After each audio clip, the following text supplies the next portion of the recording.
السلام علیکم۔ اسلامک اردو میں آپ کو خوش آمدید۔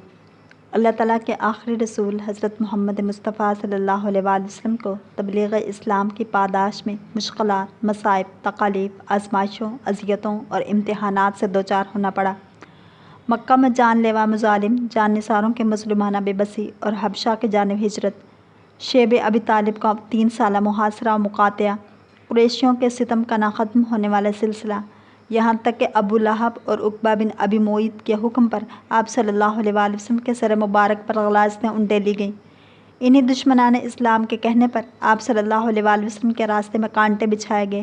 انہی کے اشارہ ابرو پر کاشانہ نبوی میں برتنوں کو خراب کیا گیا، پکتی ہوئی ہنڈیا کو اوندا کیا گیا، خدا تعالیٰ کے حلال کردہ رزق میں حرام پلیدی ڈال دی گئی۔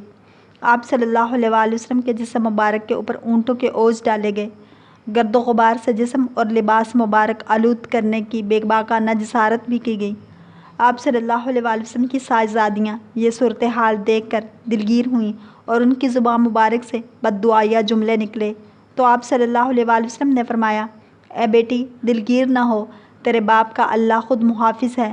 گویا ظلم، ستم، اذیت، تکلیف، ذہنی کوفت اور جسمانی تشدد جیسا وحشیانہ اور غیر انسانی برتاؤ آپ صلی اللہ علیہ وآلہ وسلم سے برتا گیا، لیکن ان سب کچھ کے باوجود آپ کے صبر و تحمل، عفو و درگزر، ضبط و برداشت اور استقلال میں ذرا برابر کمی نہیں آئی، اور آج تک تاریخ کا ورق ورق آپ کے رحم و کرم، عزیمت، ثابت قدمی اور فراخی حوصلہ کے داستانیں سنا رہا ہے۔ جب مکہ کے بچے دشمنی کرنے سے نہ بچے تو آپ صلی اللہ علیہ وآلہ وسلم نے مکہ سے باہر کی طرف نظر دوڑائی اور طائف کی طرف سفر کا ارادہ فرمایا۔ طائف مکہ سے تقریباً 40 میل کے فاصلے پر خوبصورت وادی، زرخیز باغات اور پہاڑوں سے مزین علاقہ ہے۔ مکہ کے سرداروں نے یہاں کوٹھیاں بنا رکھی تھیں۔ قبیلہ ثقیف یہاں آباد تھا۔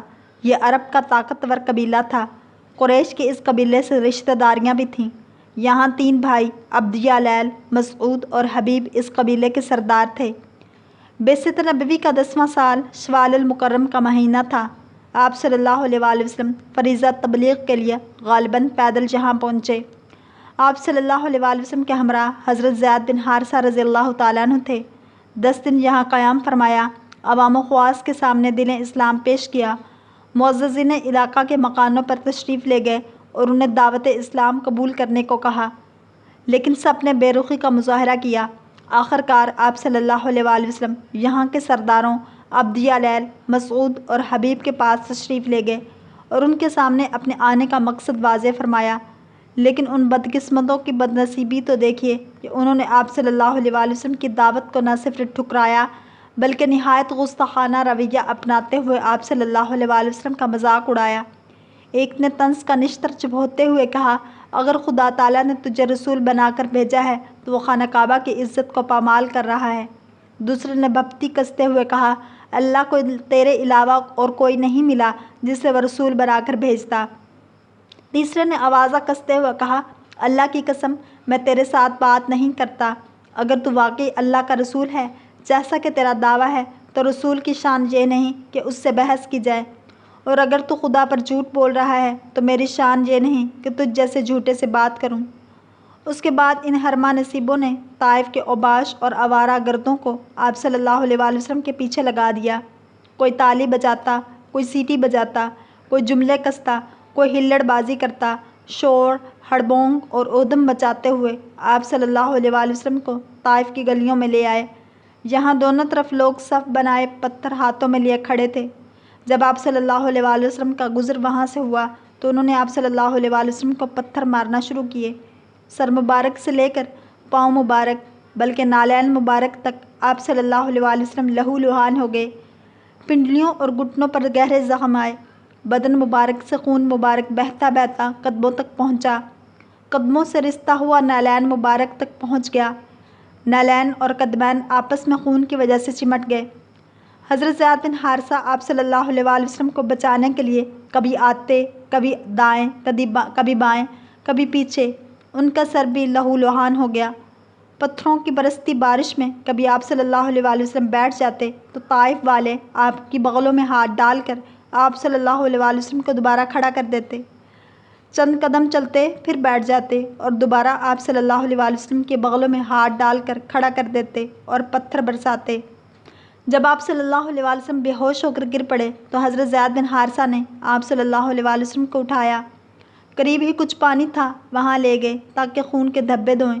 کچھ دیر بعد طبیعت کچھ سنبھلی تو قریب میں ایک باغ تھا اور انگور کی سایہ دار بیل کے نیچے تھوڑی دیر لیٹ گئے اور معبود برحق کی بارگاہ میں عابد حق پرست بن کر مناجات و دعا میں مشغول ہو گئے۔ آپ کے سوز و گداز، تڑپ اور درد اور زخموں کی ٹیس سے نالہ فریاد میں وہ تاثیر پیدا کی جس سے عرش بری تک کانپ اٹھا۔ اس موقع پر آپ صلی اللہ علیہ وآلہ وسلم نے بارگاہ عزتی میں دعا کی، اے اللہ، میں تجھ سے اپنی بے بسی کا شکوہ کرتا ہوں۔ یہ مجھے رسوا کرنا چاہتے ہیں، اس کا شکوہ بھی تجھ ہی سے کرتا ہوں۔ اے سارے مہربانوں سے زیادہ مہربان، اے میرے پروردگار، آپ مجھے کن کے حوالے کر رہے ہیں جو مجھ سے دور ہیں، جو مجھ سے منہ چڑھا کر بات کرتے ہیں۔ اے اللہ، اگر تو مجھ سے ناراض نہیں اور اگر مجھ پر تیرا عتاب نہیں، مجھے کسی بھی بات کی پرواہ نہیں۔ خداوندہ، تیری عافیت کا دامن بہت وسیع ہے۔ اے اللہ، میں پناہ مانگتا ہوں اس سے کہ مجھ پر تیرا غضب پڑے یا عذاب نازل ہو۔ تجھ ہی کو منانا ہے اور اس وقت تک منانا ہے جب تک تو راضی نہ ہو جائے۔ یہاں سے اٹھے قرن الثعالب پہاڑی سامنے تھی۔ اوپر نظر اٹھائی، بادل نے آپ صلی اللہ علیہ وآلہ وسلم پر سایہ کیا ہوا تھا۔ بادل پر نظر جمائے تو اس میں جبرائیل امین جلوہ افروز تھے اور عرض کی، یا رسول اللہ صلی اللہ علیہ وسلم، اللہ تعالیٰ نے سن لیا، دیکھ لیا جو کچھ فرمایا۔ انہوں نے جیسا سلوک کیا سب کا سب دیکھ اور سن لیا۔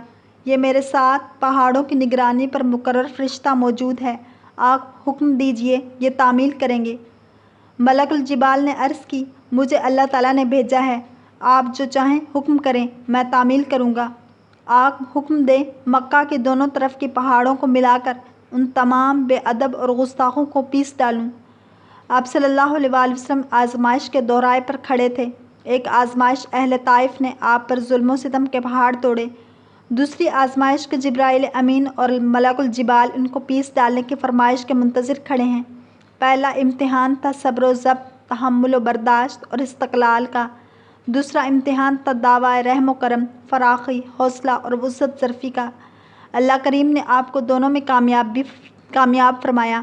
دریا دلی والے دل رحمت میں کرم کی ایک موج اٹھی اور اہل طائف کی قسمت کے سفینے کو پار لگا دیا۔ فرشتوں کو جواب دیا، اگر یہ بد نصیب ایمان نہیں لائے تو کیا ہوا، میں ان کی آنے والی نسلوں سے ہرگز نا امید نہیں ہوں۔ مجھے اللہ کی ذات پر مکمل یقین اور بھروسہ ہے کہ وہ ان کی نسلوں میں ایسے لوگ پیدا فرمائے گا جو اللہ کی توحید کے قائل اور شرک سے بیزار ہوں گے۔ قریب ہی مکہ کے مشہور سردار عتبہ اور شیبہ بن ربیع کا باغ تھا۔ اس وقت یہ دونوں بھائی وہاں موجود تھے۔ انہیں غیرت آئی کہ ہمارے شہر کے ایک معزز شخص سے طائف والوں نے بہت ناروا سلوک کیا ہے۔ غیرت تو آئی لیکن شرم پھر بھی نہیں آئی، اخلاقی ہمت پیدا نہیں ہوئی کہ خود آ کر آپ سے بات چیت کرتے۔ چنانچہ اپنے غلام کو انگوروں کے خوشے دے کر آپ صلی اللہ علیہ وآلہ وسلم کے پاس بھیجا۔ اس کا نام اداس تھا اور مذہباً عیسائی تھا۔ وہ آپ صلی اللہ علیہ وآلہ وسلم کے پاس آیا، انگور پیش کیے۔ آپ صلی اللہ علیہ وآلہ وسلم انگور کھانے کے لیے ہاتھ بڑھایا تو زبان مبارک پر بسم اللہ الرحمن الرحیم جاری ہو گیا۔ اداس کہنے لگا، یہاں کے لوگ تو الرحمن الرحیم نہیں کہتے۔ آپ صلی اللہ علیہ وآلہ وسلم نے فرمایا، تم کہاں کے ہو؟ اس نے جواب دیا کہ نینوا۔ آپ صلی اللہ علیہ وآلہ وسلم نے فرمایا، وہی نینوا جو میرے بھائی حضرت یونس علیہ السلام کا وطن تھا۔ وہ حیرت زدہ ہو کر پوچھنے لگا کہ آپ یونس علیہ السلام کو کیسے جانتے ہیں؟ آپ صلی اللہ علیہ وآلہ وسلم نے جواب دیا، میرے اور ان کے درمیان نبوت کا رشتہ ہے، وہ بھی اللہ کے نبی تھے اور میں بھی اللہ کا بھیجا ہوا نبی ہوں۔ اداس یہ سن کر اسی وقت مسلمان ہو گیا۔ اداس کے قبول اسلام نے گویا آپ صلی اللہ علیہ وآلہ وسلم کے زخموں پر مرہم کا کام کیا۔ طائف سے واپسی پر جنات کی ایک جماعت نے اسلام قبول کیا۔ سفر طائف سے ہمیں یہ سبق ملتا ہے کہ دین اسلام کی تبلیغ کے لیے انتہائی کٹھن اور مشکل حالات بھی آئیں تو ثابت قدمی اور خندہ پیشانی سے برداشت کرنے چاہیے۔ تبلیغ کی محنت کا نتیجہ اگر وقتی طور پر نظر نہ بھی آئے تو بھی اللہ کی رحمت سے نا امید نہیں ہونا چاہیے۔ محنت کا ثمرہ کچھ عرصہ بعد اللہ تعالیٰ ضرور عطا فرماتا ہے۔ اگر آپ کو یہ ویڈیو پسند آئی ہے تو لائک، شیئر اور سبسکرائب کرنا مت بھولیے تاکہ ایسی اسلامک ویڈیوز آپ تک پہنچتی رہیں۔